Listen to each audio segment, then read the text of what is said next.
إن الحمد لله نحمده ونستعينه ونستغفره ونستهديه ونعوذ بالله من شرور أنفسنا ومن سيئات أعمالنا من يهده الله فلا مضل له ومن يضلل فلا هادي له وأشهد أن لا إله إلا الله وحده لا شريك له وأشهد أن محمدًا عبده ورسوله يا أيها الذين آمنوا اتقوا الله ولتنظر نفس ما قدمت لغد واتقوا الله إن الله خبير بما تعملون.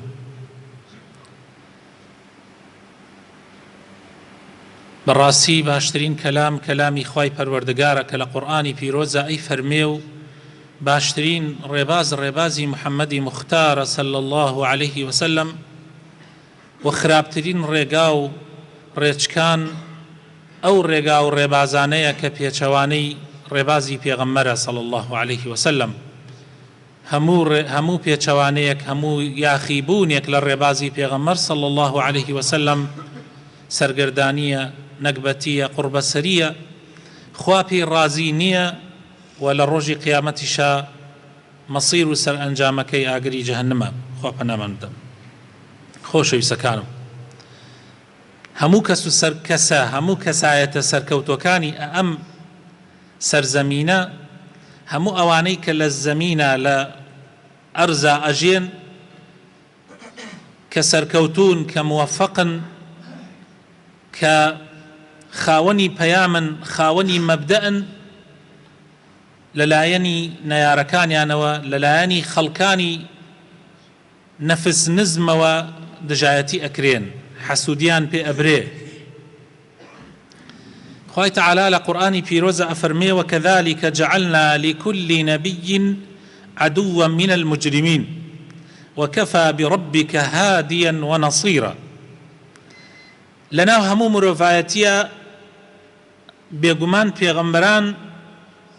نمونەی جوانترین کەسایەتین، تەواوترین کەسایەتین، سەرکەوتووترین کەسایەتین. بە تەئکید ئەوان لە هەموو خەڵک زیاتر حەسوودیان پێبرێ و دژایەتیشیان ئەکرێ و هەروەها شوێنکەوتووی پێغەمبەرەکانیش. ژیان هەروە بۆ خۆشەویستەکانم قەت سەرزەمین لە حەسادەت دانەبڕاوە. جاری وا هەیە لە نزیکترین کەسەکانی خۆتەوە دژایەتیت ئەکرێ. بێگومان پێغەمبەری خۆشەویستیشمان صلی الله عليه وسلم بەدەر نییە لە هەموو زەمانێکە، هەر لەو زەمانەوە کە بووە بە پێغەمبەر حتا وەکو ئاخر زەمان پێغەمبەری خوا صلی الله عليه وسلم دوژمنی هەبووە و ئەبێتیش. کەسانێک هەبوون لە نزیکترین کەسەکانی خۆی، مامی، ئامۆزای باوکی، کەسە نزیکەکانی دژایەتی پێغەمبەریان کردووە صلی الله عليه وسلم. بە تایبەت ئەو کەسانەی کە بە جوانی پێغەمبەر ناناسن بە تەئکید دژایەتی ئەکەن و ئەوانەشی کە پێغەمبەر بە جوانی ئەناسن بەڵام مەسلحەت و بەرژەوەندی وای پیان کردووە لەسەر بیر و باوەڕە لار و خێچەکانی خۆیان بچن، ئەوانش دژایەتی پێغەمبەرەکەن صلی الله عليه وسلم. بەڵام پێغەمبەری خوا صلی الله عليه وسلم خوای تەعالا شایەتی جوانترین ڕەوشتی بۆ پێغەمبەر داوە. لە قورئانی پیرۆزە خوای تەعالا لە سوورەتی قەلەمە ئایەتی 4 خوای تەعالا بە پێغەمبەرە فەرمێ وئینەکە لەعەلا خولوق عەظیم. بەڕاستی ئەی محەممەد صلی الله عليه وسلم تۆ خاوەنی جوانترین ڕەوشتەکانی. جوانترین ڕەوشتەکان ڕەوشتی پێغەمبەرە صلی الله عليه وسلم. لە هەموو لایەکەوە پێغەمبەری خوا صلی الله عليه وسلم کاملترین ڕەوشتی پێکێناوە، خاوەنی باشترین ڕەوشتەکانە. تەنانەت خۆشەویستەکانم پەیامی پێغەمبەر صلی الله عليه وسلم بۆ ئەوە بووە کەوا جوانترین ڕەوشتەکان کامل کا لە ناو مرۆڤایەتیەوە کۆ فەرمێ ئینەما بوعیثت لئوتەممە مەکارم الأخلاق. پێغەمبەری خوا صلی الله عليه وسلم خۆی باشترین قودوە بووە لەو بوارەیە بۆ مناڵ بۆ گەورە، بۆ ژن، بۆ پیاو، بۆ زیندوان، بۆ مردووان، تەنانەت بۆ مسلمان و بۆ کافریش، حتا حەیوان، حتا گیان لەبەر و بێگیانەکانیش پێغەمبەر صلی الله عليه وسلم ئەو پەڕی ئەخلاق جوانی، ئەو پەڕی ڕەوش جوانی، قیممە و لوتکەی ڕەوش جوانی لە پێغەمبەرە هەبووە بەرامبەریان، بەرامبەر بە هەموو مەخلوقاتی خوای پەروەردگار. سەڵاواتی لەخوا لەسەر پێغەمبەری خوا بێ صلی الله عليه وسلم. چۆن وانە بێ کە خوای تەعالا خۆی لە قورئانی پیرۆزە لە سوورەتی ئەنبیایە ئەفەرمێ وما أرسلناك إلا رحمة للعالمين، آياتي 107. يعني أي پێغەمبەری خوا ئێمە تۆمان ڕەوانە نەکردووە بۆ سەرزەوی تەنها بۆ ئەوە نەبێ کە ڕەحمەت و بەزەیی خوابی بۆ هەموو عالم، بۆ هەموو جیهان، تەنانەت بۆ کافرەکانیش، تەنانەت بۆ دار و بەردیش، تەنانەت بۆ هەموو گیان لەبەران. پێغەمبەر صلی الله عليه وسلم باشترین چاکترین مرۆڤ بووە بۆ مرۆڤ و باشترین مرۆڤە لەوەیە کە حەقی خوای پەروەردگاری جێبەجێ کردووە. پێغەمبەری خوا صلی الله عليه وسلم هەموو ژیانی پێغەمبەرایەتی لەوەیە بەسەر بردووە کەوا خەریکی تەوحید و یەکتاپەرستی خوا بێ و بیشی گەیەنێ بە مرۆڤایەتی، پەیامی یەکتاپەرستی خوا، یەکناسی خوا بگەێنێ بە مرۆڤایەتی. هەموو ژیانی بۆ ئەوە سەرف کردووە، هەموو ژیانی لەوەیە بەسەر بردووە کەوا خوا بە خەڵک بناسێنێ، کەوا خەڵک تێ بگەێنێ کە یەک خوا هەیە و هەر ئەبێ ئەو بپەرسترێ لە هەموو کات و سات و وەختێکە. پێغەمبەری خوا صلی الله عليه وسلم ئەو پەیامەی لەبیر نەچووە، تەنانەت لە تەنگانەترین حاڵەتە. بۆیە ئەبینی وەکو عایشە ئەفەرمێ پێغەمبەری خوا صلی الله عليه وسلم لە هەموو حاڵەت و لە هەموو حاڵ و بارێکە یادی خوای پەروەردگارێ کرد. یعنی ئەگەر مرۆڤێک هەبێ لەسەر زەویە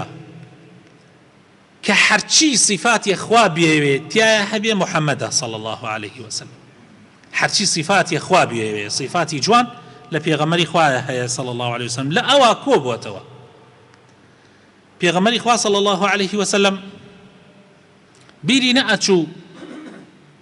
یادی خوای تەعالا یان تەوحید بگەێنێ بە هەموو خەڵکی، تەنانەت بە مێرد مناڵێک کە تازە پێگەیشتووە. ڕۆژێکیان پێغەمبەری خوا صلی الله عليه وسلم ئەچێ سەردانی ماڵێکی جوولەکە ئەکات چونکە مناڵێکیان نەخۆشە، وەلەو سات و وەختەشە پێغەمبەری خوا صلی الله عليه وسلم باسی دینی ئیسلامی بۆ ئەکا و داوای لێ ئەکا کە مسلمان ببێ، چونکە مناڵەکە لە سەرە مەرگایە بۆ ئەوەی نەمرێ بە بێباوەڕی و مناڵەکەش مسلمان ئەبێ. پێغەمبەری خوا صلی الله عليه وسلم هەرگیز تەکەبوری نەکردووە، فیزلی نەکردووە، خۆی بە گەورە نەزانیوە، هەرگیز توندڕەوی و توندوتێژی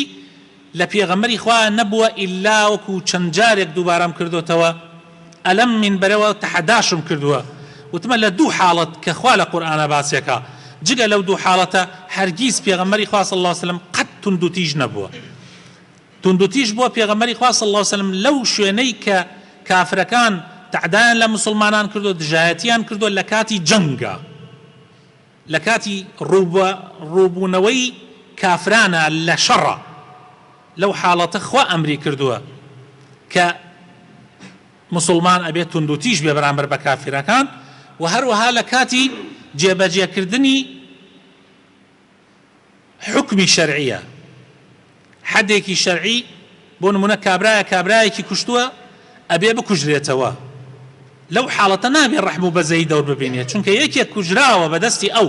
بە ناحەق بۆیە بێ ئەویش بکوژرێتەوە. لەو حاڵەتانە نەبێ، یا لەو دوو حاڵەتە نەبێ پێغەمبەری خوا صلی الله عليه وسلم هەرگیز نەبۆ خۆی و نەبۆ غەیری خۆیشی پێغەمبەری خوا صلی الله عليه وسلم هیچ توندوتیژیەکی پێوە دیار نەبووە. ڕۆژێکیان کابرایەک لە کاتی وتاری جمعە، پێغەمبەری خوا صلی الله عليه وسلم لەسەر مینبەر وتاری داوە، لە کاتی وتاری جمعە کابرایەک دێتە ژوورەوە پرسیارەکە لە پێغەمبەری خوا صلی الله عليه وسلم دەربارەی دینەکەی. پێغەمبەر ناڵێ کابرا تۆ جارێ مسلمان نیت بڕۆ دەرەوە، پەلەم مەکە باو تارەکەم تەواوکەم بەڵکو کورسیەک ئەگرێ بەدەستەوە هەتا ئەو سەحابە ئەڵێ کورسیەکە پێکانی لە ئاسن بوو پێغەمبەری خوا صلی الله علیه و سلم لە مینبەرەکە دابەزی و چووە لای کابرا باسی ئەو پرسیارانەی لە مێشکی ئەوا بوو هەمووی بۆ ڕوونکردنەوە باسی ئیسلامی بۆ کرد پاشان کە کابرا تێگەیشت ئەم جا هاتۆ سەر مینبەر و خوتبەکەی تەواو کرد ئەمە هەرگیز ڕووی نەداوە لە هیچ شوێنێکا شتی وا قەت نەبووە بەڵام لە پێغەمبەرە هەبووە صلی الله عليه وسلم پێغەمبەری خوا صلی الله عليه وسلم ڕۆژێ لە ڕۆژان گوێنێکی نەداوە ڕۆژێ لە ڕۆژان گوێنێ لە دەمی مبارەکی پێغەمبەرەوە دەرنەچووە پێغەمبەری خوا صلی الله عليه وسلم هەرگیز قسەی پیس و ناشرینی نەکردووە هەرگیز بە دەستەکانی جگە لە حاڵەت جیهاد وەکو باسم کرد لە حاڵەت جیهاد ئەوە مەوزوعێکی تایبەتە لە حاڵەت جەنگە جگە لەوێ پێغەمبەری خوا صلی الله عليه وسلم دەستی لە هیچ کەسێ بەرز نەکردوێتەوە نە لە مناڵ لە ژن نە لە خەڵکی تریش هەرگیز شتی وا نەبووە ئەوە عایشەیە خوای لێ ڕازی بێ ئیگەڕێتەوە بۆمان دایکی ئیمانداران ئەفەرمێ پێغەمبەری خوا صلی الله عليه وسلم هەرگیز نەیداوە لە هیچ کەسێ قەت بەدەستی نەیداوە لە هیچ کەسێ نە لە ژن نە لە خزمەتکار ئیلا لە حاڵەتی جیهاد و لە حاڵەتی جەنگانە بێ و قەتیش تۆڵەی بۆ خۆ نەکردێتەوە بۆ خودی خۆی تۆڵەی نەکردوێتەوە بەڵکو عەفوی بەرامبەری کردووە چەندێ بەرامبەری غەڵەتی کردووە بەرامبەر بە پێغەمبەر صلی الله عليه وسلم ئەم لێبوردە بووە و عەفوی کردووە و ئەگەر پێغەمبەری خوا صلی الله عليه وسلم هەڵبژاردە سەرپش بکرایە خوا هەڵبژاردنی پێ بدایە لە بین دوو شتە ئەمیانەکەی یا ئەمیانەکەی دائیمەن پێغەمبەر صلی الله عليه وسلم ئاسانەکەی هەڵەبژارد یعنی ئەگەر خوا مخەیەری بکردایە کامەت ئەوێ دوو شت ئەمیان تەبێ ئەو پێغەمبەر صلی الله عليه وسلم قەت قورسەکەی هەڵنابژارد دائیمەن ئاسانەکەی هەڵەبژارد مەگەر گوناح بوایە ئەو کاتە پێغەمبەری خوا صلی الله عليه وسلم دوورترین کەس ئەبوو لە گوناح جەریری کوڕی عەبدوڵڵاه ئەیگەڕێتەوە ئەفەرمێ هەرگیز لە ژیانما چاوم بە پێغەمبەر نەکەوتووە ئیلا زەردەخەنە لەسەر لێوی پێغەمبەری خوا بووە بەرامبەر بە من یعنی هەر کاتێک پێغەمبەری خوا صلی الله عليه وسلم بینی بێ ئیلا بزەم لەسەر لێوانی بینیوە کاتێکیشی ببینایە پێغەمبەری خوا صلی الله عليه وسلم زۆر بەڕەحم بووە بەرامبەر بە ئەو کەسانەی کە لە ژێردەستیا بوون وەکو لە حەدیسەکەی پێشوو باسمان کرد ئەنەس ئەیگەڕێتەوە کە خزمەتکاری پێغەمبەر بووە صلی الله عليه وسلم ئەفەرمێت 10 ساڵ خزمەتی پێغەمبەرم کردووە بەردەوام لەگەڵیا بووم قەت ڕۆژێ پێمی نەوتو ئۆف ئەمە ئۆف لە تۆ بە شەرتێک ئەم مناڵ بووە هەڵەشی زۆر بووە بەس قەت ڕۆژێ لە ڕۆژان ئۆفێکی لێ نەکردووە بە حیاتی پێمی نەوتووە شتێکم کردی بێ بڵێ ئەوە بۆ واتە کرد ئەوە بۆ واتە نەکرد قەت پێمی نەوتووە ئەمە لە هیچ کەسێکانی لە هیچ مرۆڤێکانی خۆشەویستەکانم مستحیلە لە هیچ کەسێکە تەنانەت لە ئەبوو بەکرا نییە خوای لێ ڕازی بێ یعنی چەندین بەڵگەم هەیە کە ئەبوو بەکر جاروا بۆ تووڕە بووە جاروا بە قسەی بە مناڵەکانی کردووە لیان تووڕە بووە لە ئەبوو بەکریشان نەبووە بەس ئەمە لە پێغەمبەرە هەبووە صلی الله عليه وسلم حتى تەنانەت ئەو کەسانەی کە هەڵەیان بکردایە هەڵەی گەورە کابرایەک هەبوو هاتووەتە ناو مزگەوتی پێغەمبەر صلی الله عليه وسلم لە ناو مزگەوتا خۆی هەڵکردووە و ڕووی لە دیوارەکە کردووە میزی کردووە لە مزگەوت پێغەمبەر صلی الله عليه وسلم یعنی بیهێنە بەر چاو خۆت یعنی ئەبێت تۆ موقفت چۆن بێ ئێستا زەلام بێتە ناو مزگەوتەوە میز بکە بە عەمدەن بیکە حتى ئەسحابە تەحملیان نەکردووە تووڕە بوون هەڵساون بچنە گژی کابرایە بەڵام پێغەمبەر صلی الله عليه وسلم فەرمووی وازی لێ بێنن میزەکەی پێ مەبڕن میزەکەی پێ مەبڕن کە میزەکەی تەواو کرد سەتڵی ئاو بکەنە سەر شوێنی میزەکەیە الله ئەکبەر يعني ئەمە مستحیلە يعني لە مرۆڤ شتی وا هەبێ زۆر کەمە زۆر لە مەسەلەی سەخاوەتیە پێغەمبەری خوا صلی الله عليه وسلم خەڵک وا هەبوو هاتۆتە لای بۆی تاقی کاتەوە بزانم ئایا ئەمە ڕاستە پێغەمبەری خوایە هاتۆ داوای پارەی لێ کردووە پێغەمبەری خوا صلی الله عليه وسلم فەرمووی بین ئەو دوو جەوڵەت بینیمە فەرمووی بەڵێ يعني کابرا وتوێتی بەڵێ هێشتان کابرا یا ئیسلام نەبووە یان مسلمان بووە بەڵام ئیمانەکەی دانەمەزراوە تاقی پێغەمبەرە کاتەوە صلی الله عليه وسلم فەرمووی چی ئەبینی فەرمووی مەڕێکی زۆر ئەبینم لە بین ئەو دوو دۆڵە فەرمووی ئەوە هەمووی بۆ تۆ کابرا وتی ئەی محەممەد گاڵتەم پێکەی فەرمووی حاشا پێغەمبەران گاڵتە بە کەس بکەن گشتی بۆ تۆ ئەڵێ کابرا چووە بۆ ناو عەشرەتەکەی خۆی گەورە بوو لە ناو عەشرەتەکەیە دەمسپی بوو فەرمووی بڕۆن بگەێنە ئەو محەممەدەی کە لە برسێتی ناترسێ خۆتانی پێ بگەێنن یعنی کەشتی وام قەت نەبینیوە لە ئینسان شتی وانە لە ئینسانێکی غەیری پێغەمبەرانە کابرایەک دێتە لای پێغەمبەری خوا صلی الله عليه وسلم دەسەداتە ئاباکەی پێغەمبەر صلی الله عليه وسلم کە بە هەدیە بۆی نێرراوە ئابایەکی بە نرخی یعنی زۆر بە نرخ بووە بە هەدیە بۆ پێغەمبەر نێرراوە لە جمعەکانە ئەیکردە بەر لە مناسەباتە کە پێشوازی لە وەفدێ بکردا ئەیکردە بەر کابرا دەستی لێدا و تێتی بەڕاستی شتێکی جوانە پێغەمبەری خوا صلی الله عليه وسلم یەکسەر دایکەندۆ کردوێتە بەری کابرا و تێتی پیرۆزت ئیتر کابرا خەڵکەکە وتوانە ئەو بۆ هاتەوت عیب وتێتی وەڵڵا من مەبەستم ئەوە نەبووە پێغەمبەری خوا صلی الله عليه وسلم ئاوای کرد دوای ئەوە پیان وتوانە هەر کەسێک داوای هەرچی لە پێغەمبەر بکە قەت نەیوتوەنە بۆیە ئەبوایە وات نەوتایە حتى تەنانەت لە مەسەلەی ماڵی مسلمانانە پێغەمبەری خوا صلی الله عليه وسلم سەرکردە بووە دەوڵەتی بووە ڕئیسی وڵات بووە ئەوە تا لەو حەدیثە ئەفەرمێت جاری وا هەبووە گەڕامەوە بۆ ماڵ لەسەر جێگاکەم هاتوومە هەڵا بژێم ڕابکشێم سیرم کردو خورمایە کا بەسەر جێگاکەم خورمایە ئیتر پاکم کردوتەوە ویستمە بیخۆم دوای ئەوە هاتەتە خەیاڵم نەوەک ئەمە یەکێ لە مناڵەکان نەیانزانی بێ لە بەیت المال هاوردوێتیان خسوێنن تا عێراقە یعنی لە ماڵی مسلمانان لە بنقۆ لە خەزیێنەی مسلمانان هێناوێتیان خسوێنن تا عێراقە بۆیە یەکسەر دام ناوە تۆ نەمبردۆ بەدەمم نەم خواردووە ئەمە فێرمانەکە تاوەکو هەموو ئەوانەی کە بەرپرسن هەر لە بەرپرسێکی بچووک کە دوو فلسی مسلمانان لە ژێر دەسایەتی حتا ئەگاتە بەرپرسێکی گەورە کە هەموو وڵات لە ژێر دەستی ئەوایەتی تێیان بگەێنێ پێغەمبەر صلی الله عليه وسلم ئەوێت تێمان بگەێنێت کەوا ئەو پارەی ها لە ژێر دەستا هی خەڵکە هی عامە هی مسلمانانە تۆ نابێ بەکاری بێنی بۆ کوڕەکەت بۆ براکەت بۆ ئامۆزاکەت بۆ خزمەکەت بۆ ئەندامانی حزبەکەی خۆت ئەوان تێرکەیت و خەڵکی تر برسی بێ شتیوان نابێ هەموو ئەو خەڵکە هەن هەموو یەک حساب ئەبێ وەکو یەک دابەش بکرێ بەسەریانە هەر یەکێوە پێی وەزیفە و کاری خۆی پێغەمبەری خوا صلی الله عليه وسلم ئەمەندە بەڕەحم بۆ بەرامبەر بە ئەسحابەکانی و حەقی هەر هەمویانی داوە تەنانەت ئەوانەی کە گەنجن ڕۆژێکیان مەسەن ئوسامە سەحابەیەکی پێغەمبەرە صلی الله عليه وسلم پێغەمبەری خوا ئەفەرمێ پێشەوەی وەفاتکە ئەفەرمێ وەسەدتان پێ ئەەکەم لەگەڵ ئوسامەیە وەکو چۆن بڵێ چاک بن یان زۆر چاوتان لێ بێت چونکە ئوسامەیەکێکە لە پیاو ساڵحان 18 ساڵ عمرێتی 18 ساڵ ئیسە من بە یەکێک بە ئێوە بڵێم گەنجێک هەڵسێنم کە تازە پێگەیشت و خەتی نەداوە تازە خەتیشی دابێت تازە خەتی داوە بڵێم ئەمە یەکێکە لە پیاو ساڵحانتان گشتان ئەڵێن مەحمەد مناڵێکە کردێ پیاو ساڵح ئێمە وا ئەزانین پیاو ساڵحان هە پیاوە ڕیش سپیەکانن ئەوانن کەوا هیچ توانای گوناحیان نەماوە وا ئەزانین هەر ئەوانە پیاو ساڵحن پیاو ساڵح ئەوەیە کە بتوانێت گوناحکە و نەیکە بۆیە پێغەمبەر صلی الله عليه وسلم بە ئوسامە فەرمێت یەکێکە لە پیاو ساڵحان هەروەها پێغەمبەری خوا صلی الله عليه وسلم ڕۆژێکیان فەرمووی مسلمانان دەرگا زۆر کراوەتەوە لە ناو مزگەوتەکە یعنی هەر یەکێ لە ماڵەکەی خۆیەوە دەرگایەکی کردبوو بۆ ناو مزگەوت بۆی زوو بێ بۆ مزگەوت فەرمووی هەر هەموو دەرگاکان داخن هەر هەموو ئەو دەرگایانە داخرێ تەنها دەرگاکەی ماڵی ئەبوبەکر نەبێ چونکە ئەبوبەکر هەموو ژیانی خۆی و ڕوحی خۆی و ماڵی خۆی و منانی خۆی کردە قوربانی ئیسلام بۆیە پێغەمبەر صلی الله عليه وسلم لەبەر چاوێتی وەفای هەیە بۆ ئەو ئەسحابەیەی کە هیچ شتێکی نەیەڵانەی کاتە قوربانی دینەکەی خوا بۆیە پێغەمبەر صلی الله عليه وسلم بەر چاوێتی یعنی کەسێک بۆ نمونە قوربانی با بۆ مسلمانان ئەبێ مسلمانان پێی بزانن کە ئەو کەسە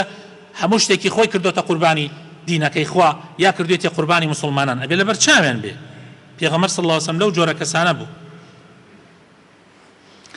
پێغەمبەری خوا صلی الله عليه وسلم کیبر و تەکەبوری نەبوو وەکو عەرزم کردن لەگەڵ ئەو هەموو ئیشوکارەی کە هەیبوو یعنی طبعا ئیشوکاری پێغەمبەر صلی الله عليه وسلم زۆر بوو پێغەمبەر بووە ڕئیسی دەوڵەت بووە یعنی ئیتر هەرچی ئیشی مسلمانان هەیە لەو زەمانە ئەو کردوێتی خودی خۆی تا مابوو لەگەڵ ئەوەیە پێغەمبەری خوا صلی الله عليه وسلم بەشی ماڵ و مناڵی خۆی نەگرتووەتەوە عایشە ئەفەرمێ کە پێغەمبەر ئەهاتەوە بۆ ماڵ لە ناو ماڵە هەرچی ئیشوکارێ بووە یارمەتیمانێدا و ئەگەر پێڵاوەکانی بدڕایە بە دەستی مبارەکی خۆی ئەیدورانەوە و ئەگەر کەلپەلەکەی پێویستی بە پینەکردن بۆیە خۆی هەڵەسەر پینەیە کرد. یعنی هەر ئەوە نەبوو ئەمر بکە بەڵکو ئەیزانی ژنیش احتیاجی هەیە و پێویستی خۆی هەیە و هیلاک ئەبێ ماندوو ئەبێ بۆیە ئەبێ هاوکاری بکرێ. پێغەمبەری خوا صلی الله علیه و سلم بەرامبەر بە خێزانەکانی بە تایبەت زۆر بەوەفا بووە، زۆر بەوەفا بووە. خەدیجە یەکەم خێزانی پێغەمبەرە صلی الله علیه و سلم، هەموو پارە و ماڵی کردە قوربانی دینەکەی پێغەمبەر صلی الله علیه و سلم. بۆیە پێغەمبەری خوا لە بیری ناچێت دوای وەفاتیشی ئێمە بە عادەت ژنەکانمان هێشتان ژنە یەکەمەکانمان ماوە، کاتێ ژنی دۆم دێنین ژنە یەکەمەکان بەرەڵاکەین. عادەت بە عام وایە، ئەتوانم بێژم کێ لەناو ئەم مزگەوتایە لە 190 وایە ئەوانەی دوو ژنیان هەیە، ژنی یەکەم بەرەڵاکەم یان ژنی یەکەمەکە ئەگرن ئەگەر تۆزێ زاڵ بێ ژنە دووەمەکە بەرەڵاکەن. زۆرینەی خەڵکوان ئەلەنگن لە قیامەتا، بۆیە ئەوانەی وا دوو ژنیان هەیە یەکیان گرتووە یەکیان نەگرتووە بە شەلی و بەلەنگی دێنە حزوری خوای تعالی. زۆرینەی مسلمانان ئاوان. بەڵام پێغەمبەر صلی الله علیه و سلم خەدیجە وەفات دەکات، دوای خەدیجەش چەند ژنی تریشی ئەبێ پێغەمبەر صلی الله علیه و سلم، بەڵام قەت لە بیری ناچێ وەفاءن بۆ خەدیجە کە خەدیجە چی کردووە. بۆیە بەردەوام باسێکە. ئیسا عایشە کە جوانترین خێزانەکانی پێغەمبەر بووە و لە هەمویان تەنها کچێک کە خواستوێتی پێغەمبەر صلی الله علیه و سلم عایشە بووە،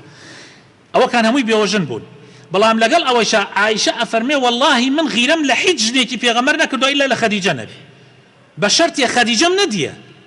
پێشا وەفاتی کردووە، من لە دوایشا شوم پێ کردووە دوای وەفاتی، بەڵام غیرەم بەس لە ئەوە کرد زیاتر، چونکە ئەوە نەباسیە کرد پێغەمبەر صلی الله علیه و سلم، ئەوە نەباسیە کرد. حتى هاوڕێکانی خەدیجەی بیر نەکرد. پێغەمبەر صلی الله علیه و سلم زۆر جار کاتێ چێشتێکی خۆشیان بکردا ئەینات بۆ ماڵ هاوڕێکانی خەدیجە. تەماشاکەن ئەمە کەمە لە خەڵکی ئەمڕۆیە. خەڵکی ئەمڕۆ ئیلا مەگەر کەسانێک زۆر شوێنکەوتووی پێغەمبەر بن صلی الله عليه وسلم. بەرامبەر بە کچ، بەرامبەر بە کوڕ، بەرامبەر بە کوڕەزا سەیرکەن پێغەمبەر صلی الله عليه وسلم چۆنە. پێغەمبەری خوا صلی الله عليه وسلم بەرامبەر بە کچەکانی عایشە ئەفەرمێ نەمبینیوە پێغەمبەر صلی الله عليه وسلم هەر کاتێ فاتیمە بەهاتایەتەوە. باوکان تەماشاکەن، هەنێ باوکم بینیوە کچەکەی گلەیی کردووە و توێتی وەڵڵای لەو ڕۆژە شوم کردو باوکم نەیەلاوە بڕۆمە بۆ ماڵ. هەر کاتێکیش ڕۆیمەتەوە بۆ ماڵ زۆر دایمەن چاوی داوەتەیەکە. تەماشاکەن پێغەمبەری خوا صلی الله عليه وسلم چۆنە. ئەفەرمێ نەمبینیوە هەر کاتێ فاتیمە هات بەهاتایەتەوە پێغەمبەر بیزانێ فاتیمە هات هەڵەسا لە بەردەمی، لە بەردەم کچەکەی، کچە بچکەکەش بوو ئەمە، هەڵەسا لە بەردەمی ناوچاوانی ماچە کرد و لە شوێنەکەی خۆی ئادایەنە. کامتان بۆ کچەکانتان وان. ئەمە صفاتی پێغەمبەر بووە صلی الله علیه وسلم. بۆ مناڵی کچەکانی پێغەمبەری خوا صلی الله عليه وسلم حەسەن زۆر جار حەسەن ئەگردە باوشۆ زۆر جار لە وتاری جمعە بووە حەسەن ئەهاتە ژوورۆ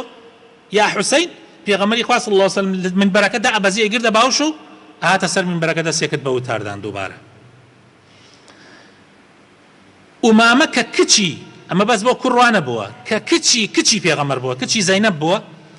لە نوێژە پێغەمبەری خوا صلی الله علیه وسلم لە بەرنوێژیە ئەیگرت بە باوشەوە، دایکی مەشغوڵ بووە بۆ ئەوەی ئەم مناڵە شتێکی بەسەر نەیە، ئەیگرت بە باوشەوە نوێژی بۆ مسلمانانە کرد کە ئەچووە سوژدە دایەنا هەڵەسایەوە ئەجارێتر ئەیگرت بە باوشە. تربیری لەوە ناکرد بەڵێ ئەم مناڵە میز دەکاتە بار وەکو لای ئێمە وایە، و ئەم مناڵە نازانم چییە و چییە وەکو خەڵک هەندێک کەس وایە. خوا پەنامان بدە. سیرکەن ئەوە پێغەمبەرەکەتانە خۆشەویستەکانم. پێغەمبەری خوا صلی الله عليه وسلم عومەر ئەفەرمێ من ئێستا باسی سەرکردایەتی پێغەمبەرم بۆ کردن، تەسەور مەکەن پێغەمبەر نەی بووە، لە یەک ڕۆژە جاری وا بۆ دوو بار حوشتر ئاڵتونیان هێناوەتە خزمەتی پێغەمبەر صلی الله عليه وسلم، بەڵام نەیەڵا ئێوارەی لێبێ یەک دیرهەمی نەیەڵاوەتەوە، هەر هەمووی بەخشێتە سەر مسلمانان. پێغەمبەری خوا صلی الله عليه وسلم کاتێ وەفاتی کرد خاوەنی چەند ملیار دۆلارێک نەبوو لە بەنقەکانی ئەمریکا و فەڕەنسا و بەریتانیا بیشارێتەوە، مسلمانانیش لەم لاوە هەمویان دەستیان بە نەزکیانەوە بێ. پێغەمبەری خوا صلی الله عليه وسلم کاتی وفاتی کرد یەک دیرهەمی لێ بەجێ نەما، بەڵکو قەرزاری کابرایەکی جوولەکە بوو، 86 تەنەکە جۆ قەرزاری کابرایەکی جوولەکە بوو. بۆ ئەوەی ئەمە چەند دەرسێکی تایە، دەرسێک لەوانە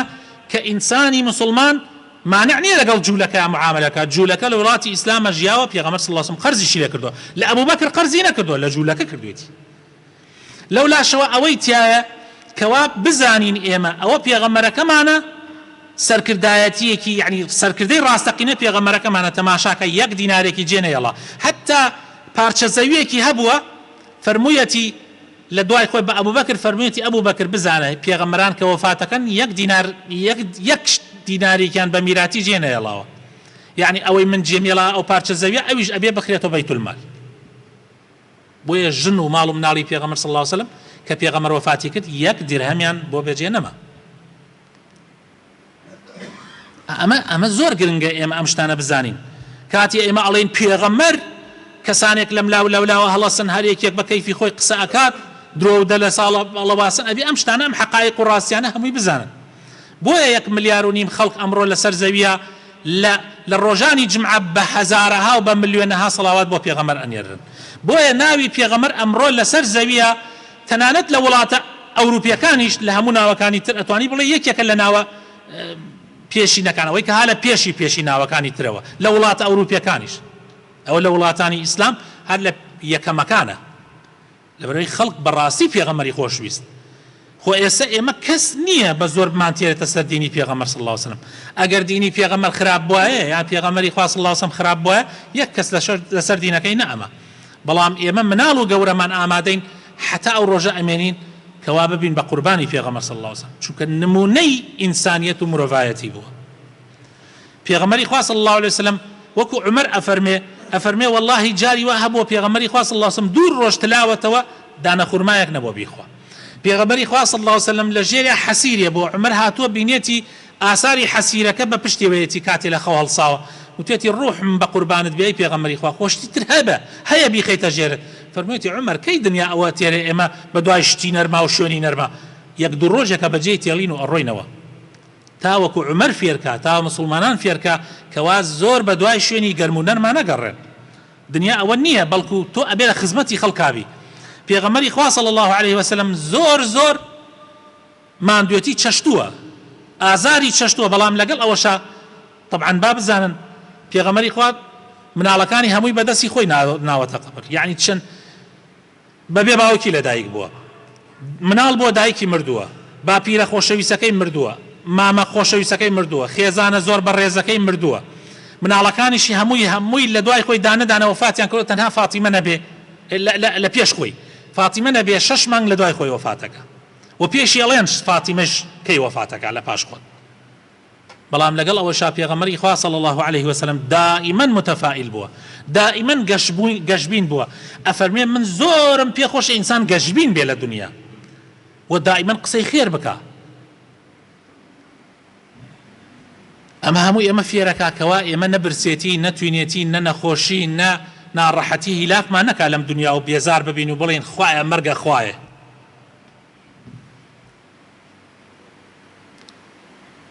داواکارم خۆی پەروەردگار بۆ خاتر ناوەجوانەکانی خۆی ڕەحمان پێ بکە هیدایەتمان بدە نوری ئیمان بخاتە دڵەکانمانەوە دامەزراومان کە لەسەر دینداریتی لەسەر ئیسلامەتی یا ڕەبی ئیسلاحی حاڵمان بکەی یا ڕەبی خوایە بۆ خاتر ناوەجوانەکانی خۆت شیفای نەخۆشەکانمان بدەی یا ڕەبی خوایە ڕەحم بە مردوەکانمان بکەی یا ڕەبی خوایە ماڵ و مناڵمان ساڵح بکەی یا ڕەبی گەنجەکانمان ساڵح بکەی یا ڕەبی بە شوێنکەوتووی ڕاستەقینەی پێغەمبەری خوا صلی الله علیه و سلم ئەژمارمان بکەی یا ڕەبی خوایە بۆ خاتر ناوەجوانەکانی خۆت کاربەدەستانمانش ساڵح بکەی یا ڕەبی خوایە پێغەمبەر ببێتە قودوە و سەرمەشقی ڕاستەقینەیان یا ڕەب العالەمین ئامین ئامین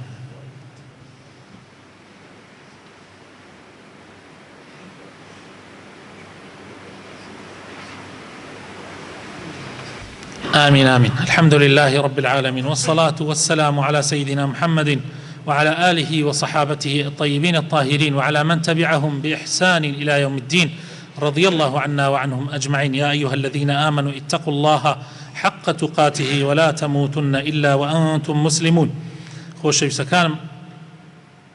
پێغەمبەر کە خاوەنی ئەم صفاتانە بوو کە عەرزمان کردن و هەزارەها صفاتی جوان و حديث مانيش هي باسي صفات جوانا كان في غمرك صلى الله عليه وسلم بلام طبعا اما هر اوكو بلين مشتيك نموني خرمانيك اميك باس مان كنت قطريك لبحري اخلاق الروش جوانا كان في غمر صلى الله عليه وسلم اما ئەو پێغەمبەرەی کە خوا ئەیکا بە قودوە. لە سورەتی ئەحزاب ئاەتی 21 خوای تەعالا ئەفەرمێ لقد كان لكم في رسول الله أسوة حسنة. خۆشەویستەکانم خەڵک ئەگەر تەماشا بکەن ئەم خەڵکەش هەرێکێ شانازیەکە بە کەسێکە کە معجەبێتی هانەتان بیستووە ئەڵێ حتا ئەو ڕۆژە ئەمێنم من لەسەر ڕێبازەکەی فڵانە کەس لا نادەم، من هام لەسەر ڕێبازی فڵانە کەس، ئەمرم لەسەر ڕێبازی فڵانە کەس. تەعاان ماڵێن پیرۆزی بێ ئەو خۆی هەڵی بژاردووە. بەڵام ئەوە نەتان پێ ئەڵێم هیچ فڵانە کەسێک و هیچ فیسانە کەسێک نییە لەسەر ئەم ڕووی زەویە مستحق بێت تۆ بیکەی بە سەر مەشقی خۆت ئیلا محەممەد نەبێ صلی الله عليه وسلم. هیچ کەسێک. ئەم دینی ئیسلامە جیاوازیەکەی لەگەڵ دینەکانی ترە ئەوەیە لە دینی ئیسلامە ڕاستە زانامان هەیە، ڕاستە شێخمان هەیە، مەلامان هەیە، پیاوچاکمان هەیە، بەس ئەوانە هیچیان قودوە نین. وە گەورەکردنی شێخ و مەلاکانیش زیاو لە حەد بەڕاستی نەکبەتیەکە کە ئومەتی ئیسلام ئیسە پێوە ئەناڵێنێ. ئەم هەموو تەفریقە کە ئەیبینن هۆکاری ئەوەیە خەڵق مەلاکان گەورەکە لە حدودی خۆی زیاتر گەورەیانەکە، مەلایش مرۆڤە قابلە بە غەڵەت، هەر غەڵەتێکی کرد یەکسەر ئابزان ئیسلام ئەوە مەلا قودوە نیە لە ئیسلامە، مەلا قودوە نیە لە ئیسلامە، شێخ قودوە نیە لە ئیسلامە، هیچ کەسێک قودوە نیە لە ئیسلامە ئیلا محەممەد المستەفا نەبێ صلی الله عليه وسلم. پێغەمبەری خوا صلی الله عليه وسلم باشترین قودوە، هەر کەسێ پێغەمبەر بکا بە قودوە قەت نایدۆڕێنێ و لەسەر ڕێبازەکەشی قەت ناتوانێ لابدە. جا لەبەرەوە خوای تەعالا ئەفەرمێ هەر کەسێک ڕۆژی ئاخرەتی ئەبێ لمن كان يرجو الله واليوم الآخر، هەر کەسێ ئەوێ خوای لێ ڕازی بێ و تەماحی قیامەتی هەیە لە قیامەتە ڕوڕەش نەبێ ڕووسبی بێ با پێغەمبەری خوا صلی الله عليه وسلم بکا بە قودوە. هەر کەسێ حەزەکە زۆر ذکری خوا بکات دائیم خوای لەبیر بێ با پێغەمبەر بکا بە قودوە. وذكر الله كثيرا ولكم لقد كان لكم في رسول الله أسوة حسنة لمن كان يرجو الله واليوم الآخر وذكر الله كثيرا. کابراایەکی پرۆفیسۆرێکی هندی کە کابرا مسلمانیش نییە هندۆسیە